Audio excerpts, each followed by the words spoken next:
पुंडलीकवरदा हरिविठ्ठल श्री ज्ञानदेव तुकाराम सद्गुरु समर्थ त्र्यंबकानंद महाराज की जय। माऊली ज्ञानेश्वर महाराज की जय। जगद्गुरु तुकाराम महाराज की जय। श्री गुरुदेव दत्त। ततपदं तत्परिमार्गितव्यं यस्मिन् गता न निवर्तन्ति भूयः तमेव चाद्यं पुरुषं प्रपद्ये यतः प्रवृत्ति प्रसृता पुराणी।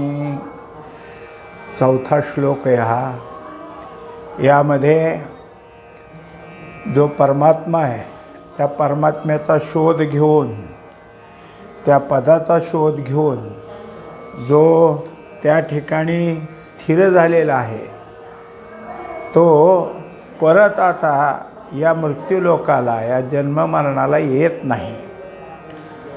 ज्या परमात्म्याच्या ठिकाणी संसार वृक्षाची निर्मिती दाखवली होती की ज्याच्यापासून हा संसार वृक्ष त्याचा विस्तार झाला आहे, असं जे दाखवलं आहे तो आद्य पुरुष म्हणजेच तो नारायण, त्याला शरण जाणं, असा जो काही शरण जातो अनन्य भावानं तोच याच्यातून सुटतो।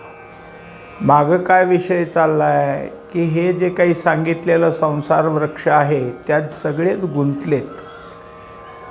मग हा संसार वृक्ष यातनं कसं आपण बाहेर पडावं, म्हणजे ह्याचं छेदन कसं करावं, तर त्याच्याकरता मागच्या श्लोकामध्ये अनेक प्रकारचे काय जे आहेत ते उपाय करण्यापेक्षा एक ब्रह्मज्ञान प्राप्त करून घ्यावं तरच आपण यातून सुटू शकतो असं सांगण्यात आलं। आता ते ब्रह्मज्ञान प्राप्त करायचं म्हणजे काय, तर याच परमात्म्याचा शोध घ्यायचा आहे। ब्रह्म जाणण्याकरता ब्रह्माचं ज्ञान प्राप्त करून घेतलं की ब्रह्म जाणता येतं, आणि ब्रह्म जाणलं तर हा संसार वृक्षच उरत नाही। तो उरला नाही तर परत मग संसार वृक्षात गुंतायचं कुठं काय कारण आहे। जो त्यात गुंतला तोच जन्म मरणाच्या फेऱ्यातला आहे, तो त्यातनं सुटला त्याला जन्म मरण राहत नाही। आता याच्याकरता ते ज्ञान प्राप्त करून घ्यायचं असेल तर परमात्म्याला शरण जावं लागतं। त्यांना शरण गेलं तरच ज्ञानप्राप्ती आपल्याला होत असते। मग इदंतेसी वाळले जे मीपणे विन डहारले ते रूप पाहिजे आपले आपणाची। आता हा महत्त्वाचा जो काही असलेला भाग आहे तो सांगितला।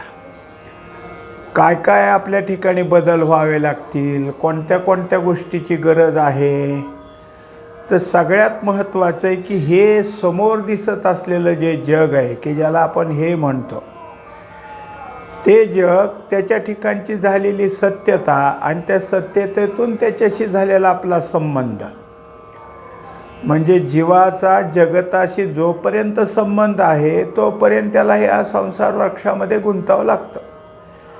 जीवाचा ईश्वराशी म्हणजेच परमेश्वराशी संबंध झाला की जगतच उरत नाही, म्हणजे गुंतणं नाही। म्हणून मग हे समोर दिसत असलेलं ह्याचं खरं स्वरूप काय हे मागं जसं समजून दिले तसं ज्ञानानं विचारानं आपल्या ठिकाणी पक्कं केलं की मग त्याला दूर करणं। वास्तविक पाहता जगताला दूर करायचं म्हणजे काय, जगताचं मिथ्यत्व लक्षात घ्यायचं। जगत मिथ्यत्व ज्याच्या ठिकाणी पक्कं झालंय त्याच्या ठिकाणी आता हा सगळा जो काही संसार वृक्षाचा फासा आहे तो राहणार नाही। मग त्याच्यासाठी अगोदर काय करावं लागेल, तर मीपणे विन डहारले असं जे परमात्म्याचं स्वरूप आहे की तिथं कोणत्या प्रकारचा मीपणा नाही, म्हणजे तिथं अहंभाव नाही, असं असणारं परमात्मा स्वरूप तिथंसुद्धा आपल्याला जायचं असलं तर आपलाही मीपणा सोडून द्यावा लागेल। ह्याचाच अर्थ काय झाला की मीपणा आणि हे बाहेर असलेलं हे म्हणजेच हे सगळं तुम्ही आम्ही धारण केलेलं जगत या दोन्हीलाही बाजूला करायचं आहे. म्हणजेच जो मीपणा धारण केला आहे, खरा मी कोण आहे मी कोण, करावा विचार. खरा मी कोण आहे याचा विचार केला तरच मग परमात्मा स्वरूपाचं जे असणारं स्वरूप आहे ते लक्षात येईल. परमात्म्याच्या ठिकाणी मीपणा नसतानाच तो जो काय आहे तो स्फुरद रूप आहे आणि त्याचा जो काय आहे स्फुरदपणा त्यावरच आपला मी आपण बसवलेला आहे. आपल्या मीला काही स्वतंत्र शक्ती असेतला काही नाही. त्या स्फुरदावरच आमचा मी आहे आणि त्या मीनं मी निर्माण झाला की समोरचं जे आहे त्याला तू किंवा हे जग असं आमचं झालं. आता जग काय संसार काय हे सगळं काय झालं एकार्थवाचीच झालं. त्याच्यामुळं त्याच्यातनं जर काही आपण निघता आलं तर त्यात काय होईल, एक जगत मिथ्यत्व आपल्या ठिकाणी पक्कं असलं पाहिजे आणि मीच परमात्मा स्वरूप म्हणजे मी ब्रह्म आहे हे जे काय आहे हे आपल्या ठिकाणी जर पक्कं झालं तर ते रूप पाहिजे. म्हणजे अशा तऱ्हेचं तुमचं रूप पाहिजे. तुम्ही कोण आहात असा जेव्हा तुमच्या ठिकाणी विचार येईल तेव्हा मी ब्रह्म आहे, अहम ब्रह्मास्मी, हा जर का आमच्या ठिकाणी बरोबर असलेला संदेश जे शास्त्रांनी आणि श्री गुरुनाथांनी सांगितलेला तो जर पक्का राहिला तर मग ठीक झालं. त्या सगळ्या गोष्टी सहज होतात असं नाही. म्हणून मग काय की अभ्यास आहे ह्यासाठी आणि अभ्यासाने तुम्हाला ह्या सगळ्या गोष्टी करता येतील. बुद्धिनिश्चय आत्मज्ञान, ब्रह्मरूप भावी आपण आपण, ब्रह्मनिष्ठा राखे पूर्ण तत्परायण अहर्निशी, असे हे क्रम आहेत.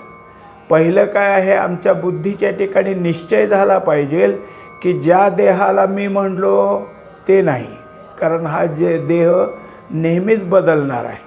ज्या जीवाला मी म्हटलो तो जो जीव आहे त्या जीवभावाच्या ठिकाणी जीवपणा हा जीवपणा नसून ब्रह्मपणाचं आहे हेही पक्कं झालं पाहिजे. हे दोन्ही होण्याकरता काय करावं लागेल तर बुद्धीच्या ठिकाणी आमचं जे खरं स्वरूप काय आहे याचा निश्चय व्हावा लागेल. बुद्धिनिश्चय आत्मज्ञान, आत्मज्ञानानं बुद्धीचा निश्चय होतो आणि तो निश्चय झाला तर भाव टिकला पाहिजे. म्हणून भावनाही तशीच ब्रह्मरूप भावी आपण आपण. आता कसं आहे तर मी कोण आहे ह्याचा भाव आमच्या ठिकाणी एक तर मी देह हा आहे, मग त्या देहभावावर आणखीन कितीतरी मी पुरुष, मी स्त्री, मी असा शहाणा किंवा मी श्रीमंत किंवा आणखीन काय असेल ते सगळं त्या मी बरोबर. आता त्या मीला कितीतरी मी आपण घेतलेत. आता जसं आपलं नाव आहे, लहानपणी आपलं नाव ठेवलं, त्या नावानुसार आपण आता बाहेरचे व्यवहार करू लागलो. पुन्हा मोठं झालो, मुलं बाळं झाली की मग कुणीतरी आपल्याला बाबा म्हणतं नाही तर दादा म्हणतं, हे एक मीचं नाव आलंच. आणि पुन्हा आपला जो पेशा आहे त्या पेशाप्रमाणे एखादा जर कोणी मास्तर असेल तर ओ मास्तर म्हणलं की हा ओच म्हणतो. म्हणजे त्याचे मी किती वाढत चाललेत. मुख्य मीवर हे सगळे मी, तेव्हा मुख्य मी म्हणजे जीवभावाचा, याचाही विचार जर झाला तर मग आपुले रूप काय म्हणजे हा जीव नसून जीव ब्रह्मच आहे. मग जीव ब्रह्मैव नापरा. आता तो ब्रह्माहून दुसरा काही नाही तर जीव हा ब्रह्मस्वरूप आहे हे त्या मीचं खरं स्वरूप.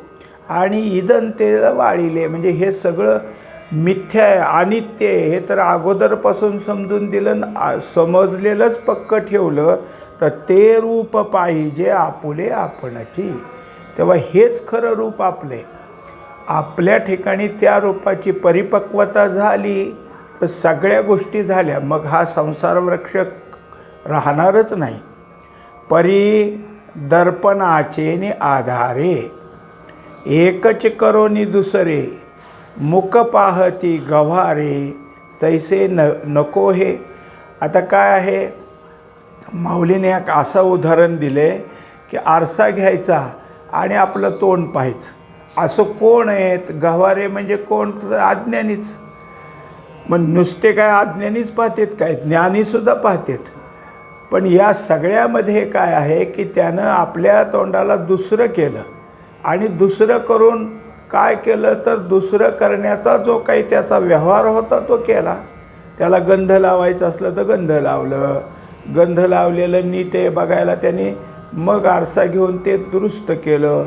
काय अजून केस विंचरले किंवा आणखीन काय आहे तोंड स्वच्छ आहे का बघितलं, हे सगळं करणारा तो आरसा घेऊनच करतो ना. आरशातल्या तोंडाकडं पाहून आपल्या ठिकाणी काय आहे काही नाही हे पाहतं. आता त्याच्या वेळेस त्याच्या ठिकाणी हे जे काही आहे ते दुसरं केल्याशिवाय पाहता येत नाही. म्हणून आत्मस्वरूपाचा जो खरा मी आहे ते सोडून देऊन जीवाचा दुसरा मी केला आणि म्हणून नामरूपाचा व्यवहार करता आला. हे सगळं जे काय आहे ते मी आणि मग माझं, मी नंतर माझं त्याच्या ठिकाणी काय झालं सुरू झालं. आता त्या मी आणि माझ्याच्या ठिकाणीच आपली खरी गुंतवणूक आहे. मी माझ्याने आपल्याला इतकं पक्क बांधलं आहे, त्यामुळं मी आहे म्हणून माझं आहे. माझं असण्याचं कारण मीच मुख्य आहे आणि मीची ओळख झाली की माझ्याची ओळख होतेच असं नाही, पण तेही केली पाहिजे. तेव्हा जे दुसरं आम्ही मानलं आणि दुसरं मानून व्यवहार केला त्याला उदाहरण दिलं.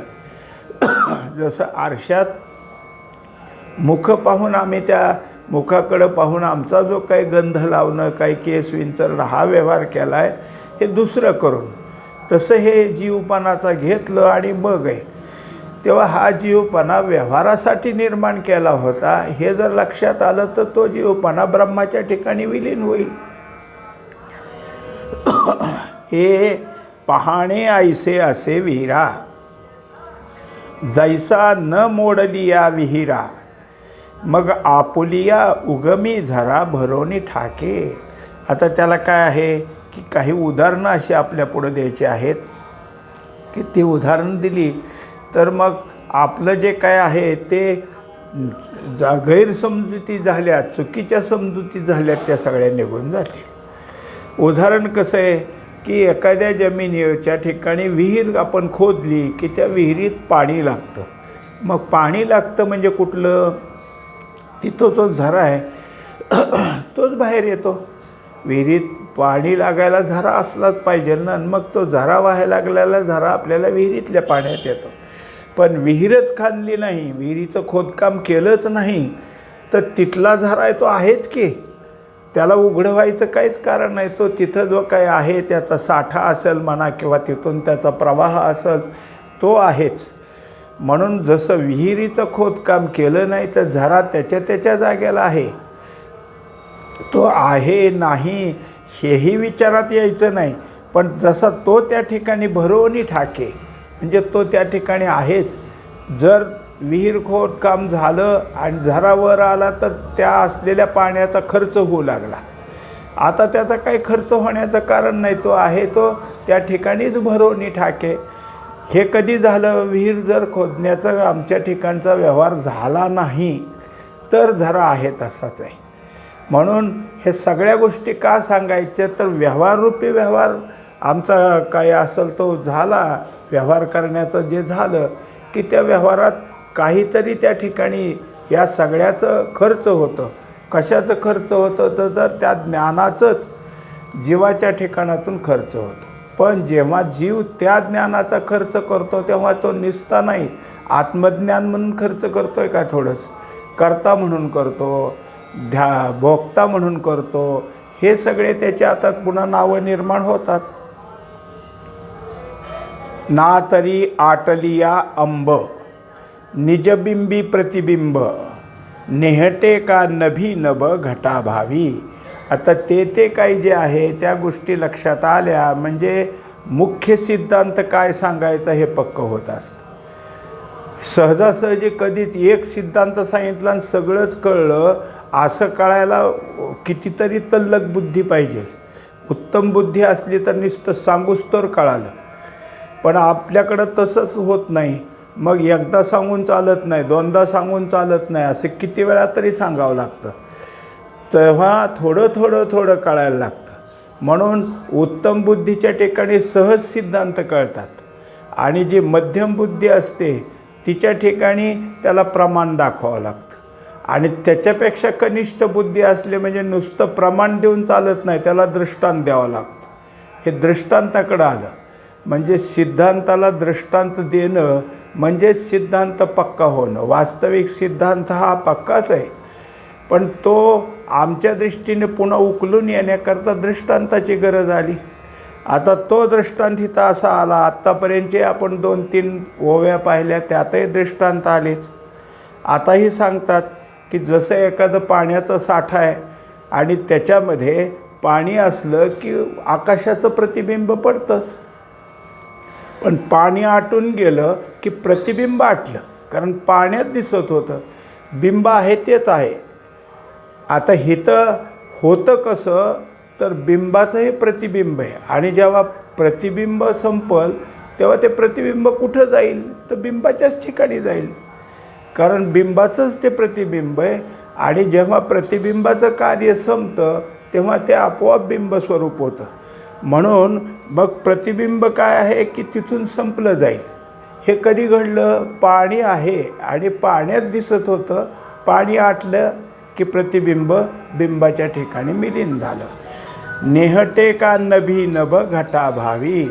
तेव्हा याच्याकरता दुसरं उदाहरण दिलं की जसा घट आहे आणि घटामध्ये जेवढं काही आकाश येतं त्याला घटाकाश असं शास्त्र नाव देतं, समजून देण्याकरता ह्या काही गोष्टीत. मग घट काय आहे, घट एक उपाधी, आणि त्या उपाधीच्या ठिकाणी जेवढं आकाश येतं तेवढ्या आकाशाला घटाकाश नाव आलं. आणि त्याच्या व्यतिरिक्त जेवढं काही उरतं त्याचं नाव महदाकाश. आता त्यांनी ह्या उदाहरणावरून असं आपल्या पुढं आणून दिलं की समजा तो घट संपला, घट अभावी म्हणजे घटच नाही, घटभंग झाला असं धरून चालू, तर त्यातलं आकाश ह्या महदाकाशात जायला काय 8 तास पडतो, काय काही नाही. मग ते सहजासहजी जसं त्याच्या ठिकाणी मिसळून जातं, कारण ते त्यातलंच होतं, फक्त त्या घटामुळं त्याला वेगळेपण किंवा वेगळं नाव आलं होतं लगेच. तसं ह्या जीवाची तुम्ही आम्ही धारण केलेली गैरसमजूत ती मीपणानं म्हणजे जीवभावानं एकदा संपली की जीव ब्रह्मात सहजच जातो. असतानाच तो तिथला आहे, पण ह्या देह नावाच्या उपाधीशी संबंध करत तो मी घेतो. आता त्याच्या ठिकाणी काय आहे की त्या मीनं त्यानं स्वतःला दुसरंच ठरवलं होतं. नाना इंधनांशू सरलेया वन्ही परते जेवी आपण पया तैसे आपे आप धनंजया निहाळणे जेगा. तेव्हा एकंदरीत जे जे काही असेल ते उदाहरण आपल्या पुढं अशा तऱ्हेनं आलेलं आहे की एखादं काय आहे, लाकूड आहे आणि ते पेटलं आहे. आता ते लाकूड सगळं संपलं म्हणजे जळून जळून सगळं संपलं, कोळसाही सगळा संपला, तर त्यावेळेस तिथलं जे काही आता जळायचं काही राहिलं नाही, तो विजलेला विस्तव कुठं जातो, तर आपल्या विस्तवाच्या ठिकाणी म्हणजे अग्नीच्या ठिकाणी जसा एकरूप होतो तसं आपण हे सगळं निहाळलं. मी पण कुठं आहे खरं, तो परमात्मा कुठं आहे ह्याचा जर शोध घेतला आणि तो आमच्याच जवळ आहे असं एकदा लक्षात आलं तर तैसे आपे आप धनंजया. मग शोधानंतर आपल्याला असं कळतं की इथंच आहे, ते दुसरीकडं कुठं नाही. फक्त काय आहे की निहाळलं नव्हतं, आता निहाळल्यानंतर ते माझं स्वरूप आहे, या माझ्या स्वरूपाला मी दूर गेलोच नव्हतो, माझं स्वरूप माझ्याच जवळ होतं, हे त्याच वेळेस लक्षात यायला लागलं. जिव्हे आपुली चव चाखणे चक्षु निज बुबुळ देखणे आहे तया ऐसे निरीक्षणे आपुले पै. आता हे अवघड आहे, कारण काहीतरी खाल्लं, हे खारट आहे, हे काय आहे गोड आहे, हे तुरट आहे, हे कडू आहे, हे दुसरी काय तिखट आहे, हे सगळं ज्या ज्या पदार्थाचं आपण सेवन करतो तेव्हा तेव्हा त्या त्या पदार्थाची चव आपली जीभ सांगते. पण कोणताच पदार्थ खाल्ला नाही, मग जिभेची चव आहे की नाही, पण आहे हे आहे कसं लक्षात यायचं, कारण व्यवहाराशिवाय आहेपणा कळत नाही. पण मग ती आहेच. जसं डोळ्यानं पाहतो तेव्हा ज्या बुबुळानं आपण सगळीकडं पाहतो ते बुबुळ आहेच. तुम्ही काय पाहायचं सोडून दिलं तरी त्याचं अस्तित्व असतंच की. ते पाहतेपणा कुठं जाईल का? मग काही व्यवहार न होता जो आहेपणा आहे तो आपल्या ठिकाणी लक्षात यावा, त्याचं आपण निरीक्षण करावं. म्हणजेच ते आपलं खरं स्वरूप आहे, ते आपुलेपणं. म्हणजे तिथं आपलं जे खरं स्वरूप आहे हे कळलं. हे सगळं कसं आहे तर ज्या स्वरूपाकडं आपल्याला जायचं आहे त्या स्वरूपाचा कसा शोध घ्यावा यावर चाललेलं आहे. हे तुम्ही अभ्यासाचा विषय आणि हा तिथं शोध घेण्याकरता या सगळ्या गोष्टी आल्या. आता दुसरी गोष्ट अशी की जगताचाच आम्हाला निराश करायचा आहे, तेव्हा ह्याचा शोध घ्यायला जगतात जाऊन कसं जमायचं? त्याच्याकरता कुठंतरी एकांतात यावं लागतं. त्याच्याकरता बाहेर जे पाहत होतो ते पाहतेपणा बंद करावा लागतो, डोळे बंद करून घ्यावे लागतात आणि अंतर्मुख व्हावं लागेल, तेव्हा आपल्याला ते शोधता येईल.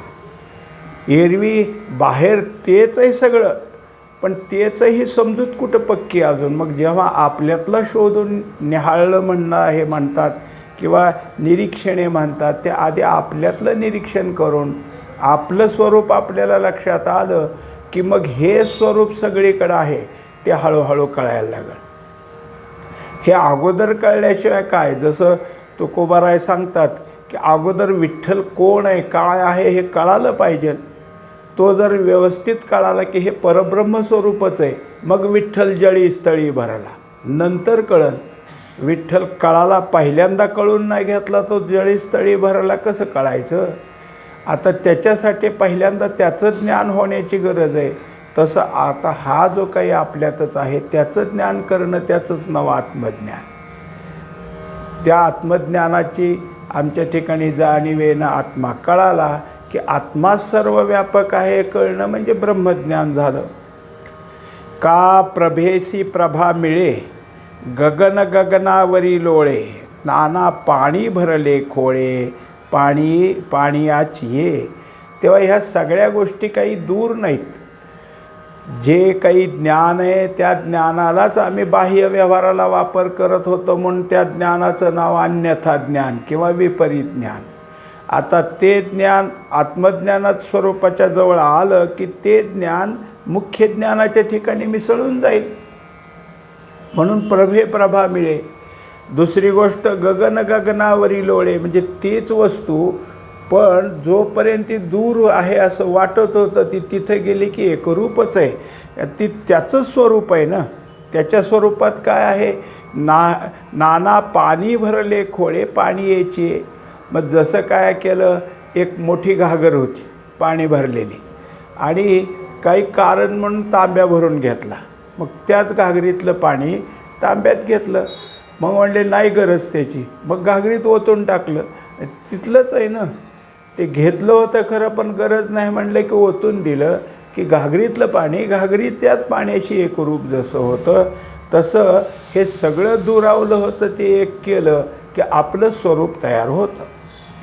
आपणची आपण याते पाहिजे जे अद्वैते, ते ऐसे होय निरुते बोली जातू असे.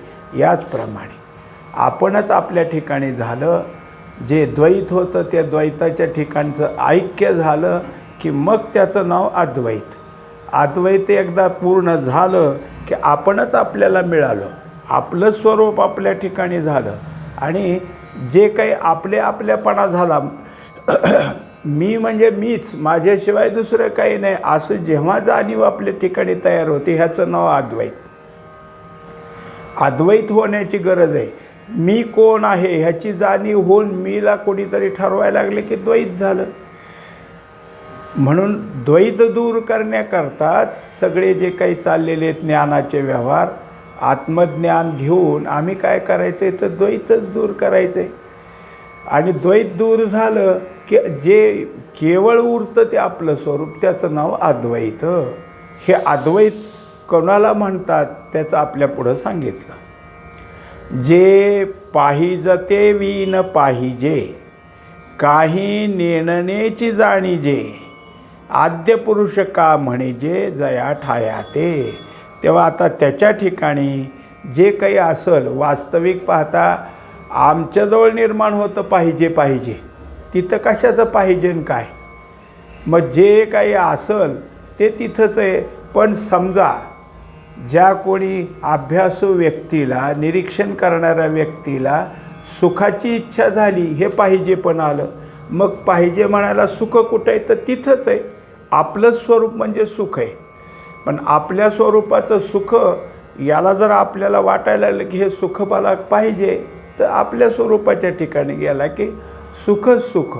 हे सगळं एकदा कळून आलं की मग त्याच्या ठिकाणचं जे आत्तापर्यंत निर्णयपण होतं म्हणजे समजत नव्हतं, ज्या सुखाचा साठा, ज्या ज्ञानाचा साठा आणि ज्याच्या आहेपणाचा साठा म्हणजे आत्मा होता आणि ते आमच्याच जवळ होता.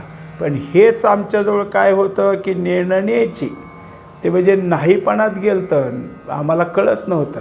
आता ते जर काय आहे तर जाणीजे ते एकदा जाणलं म्हणजे त्या निर्णयाला पूर्ण जाणीवेत रूपांतरित केलं की आद्य पुरुष का म्हणजे जया ठाया ते. त्याचं नाव आद्य पुरुष. ह्याला आद्य नाव कुठून आलं, कशासाठी आलं, सापेक्षतेनं आलं. हे सगळं दुसरं उभा केलं म्हणून तो आद्य झाला. जग आमच्या पुढं उभं राहिलं म्हणून त्याच्या अगोदर कोण म्हणल्यावर त्याला आद्य म्हणावं लागलं. हे जे काही आहे आद्य, माऊली म्हणतात का नाही, ओम नमो जी आद्या, असा जो कोण आद्य आहे त्याला नमस्कार असो. आद्य कोण आहे तर आपणच, आपलंच ते स्वरूप आहे. पण जोपर्यंत हे कळणार नाही तोपर्यंत त्या आद्य पुरुषाला शरण जावं लागेल. म्हणून त्याला आद्य म्हणतात. कारण शरण जाण्याकरता दुसरा कोणतरी असला पाहिजे ना. पण जो शरण गेलेला आहे, जो शरण जात आहे त्याला शरण गेल्यावर शरण जाणारच उरत नाही. मजशी शरण रिगीजे आणि जीवित्वेशी उरीजे, दिग्बोली ययान लजिजे प्रज्ञा केवी. जो जीवपणानं उरतो तो कसला आलाय, तो त्या ठिकाणी विरूनच गेला. म्हणून हा शरणागता शरण्यो, मी कोण आहे तर शरणागताला शरण नेण्याचं मी स्थान आहे, असा आद्य पुरुष त्याला नाव येतं. तेतही उपाधीचा ओथंबा घेऊन श्रुती उधविती जिभा ना मग नामरूपाचा बडंबा करती वाया. आता एकंदरीत हा आहे हे कळालंच नसतं. मग कळून घ्यायला काय करावं लागेल, उपाधी घ्यावी लागेल. म्हणून जे काही उपाधी आहे त्या उपाधीला धारण केलं म्हणजे तिचा आश्रय घेतला. जसं एखादा धान्य विक्रेता आहे आणि त्यांनी धान्य विकायला ठेवलं आहे, खूप मोठी रास आहे, त्यांनी ढीग घातला आहे. पण आपल्याला जर धान्य घ्यायचं असलं तर त्या राशीकडे बघून नाही ना, मग काहीतरी हातात घ्यायचं, असं पसाभर घ्यायचं, मग शोधायचं हे धान्य चांगलं आहे का, काय आहे, कसं आहे हे शोधून. मग हे समोर होती का नाही रास एवढी मोठी, तरी पण ओंधळीत किंवा हातामध्ये घेऊन का पाहिलं तर थोडं केल्याशिवाय कळत नाही, व्यापकाला जाणता येत नाही. म्हणून उपाधीचा आश्रय घेतला आणि हे सगळं बोलणं केलं हे श्रुतीनं त्याच्यासाठी उपाधीची निर्मिती घेऊन त्याच्या ठिकाणी दिलं. मग आता हे सगळी जी नावं आली, ह्यांचं नाव भगवान श्रीकृष्ण, ह्यांचं नाव राम, ह्यांचं नाव विठ्ठल, हे उपाधींनी नामरूप दिले. आता जिथं काय या नामरूपाशी आम्ही संबंधित पूर्ण होऊ, हे जे काही जगत नावाचं नामरूप नाही, परमात्म्याचं स्वरूपाला जे नामरूप दिले तिथं ते सांगतात. आणि तिथं गेले असता तो जो काही नामरूप घेऊन जी बडबड चालली होती, म्हणजे भगवंताच्या एकरूपतेला त्या भगवंताचंच नाव घ्यायचं, नामजप करायचा, ही नामजपरूपी बडबड पुन्हा काय होईल, ती सगळी आता व्यर्थ झाल्यासारखी होईल. कारण नाम हळूहळू करत एकरूपतेत विरूनच जातं. नाम घेता घेता नाम बंद पडलं, मग कुठं गेलो आम्ही, एकरूप झालो. मग हे सगळं करावं लागलं श्रुतीला, तिथं नाव द्यावं लागलं, तिथं रूप द्यावं लागलं. मग हे रूप कोण आहे, त्याचं नाव काय आहे हे समजून द्यावं लागलं आणि मग तिथं नेऊन सोडावं लागलं. हे सगळं खाटाटोपी का केल्या, तर त्याच्यापासून दुरावलो म्हणून, तिथं जाण्याकरता, तिथं जवळ आम्ही पोहोचू म्हणून या सगळ्या गोष्टी श्रुतीनं आमच्यासाठी करून ठेवलेल्या आहेत. पुंडलिक वरदा हरी विठ्ठल, श्री ज्ञानदेव तुकाराम, सद्गुरू समर्थ त्र्यंबकानंद महाराज की जय, अमली ज्ञानेश्वर महाराज की जय, जगद्गुरु तुकाराम महाराज की जय, श्री गुरुदेव दत्त.